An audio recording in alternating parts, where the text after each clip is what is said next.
ഒരു തേനീച്ചക്കൂടിന്റെ ഉള്ളിലെ ലോകം അതിശയകരമായ ഒരു സാമ്രാജ്യം പോലെയാണ്. അവിടെ ഒരു രാജ്ഞിയുണ്ട്, അവളാണ് ആ കൂട്ടിലെ ഏക മാതാവ്.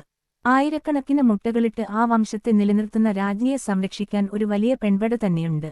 നാം മധുരത്തോടെ കഴിക്കുന്ന തേൻ സത്യത്തിൽ ഈ തേനീച്ചകളുടെ കഠിനാധ്വാനത്തിന്റെയും ത്യാഗത്തിന്റെയും ഫലമാണ്.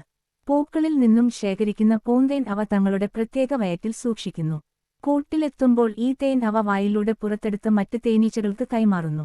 പല തേനീച്ചകളുടെ ശരീരത്തിലൂടെ കടന്നുപോകുമ്പോൾ അതിൽ എൻസൈമുകൾ കലരുകയും അത് ഔഷധഗുണമുള്ള തേനായി മാറുകയും ചെയ്യുന്നു.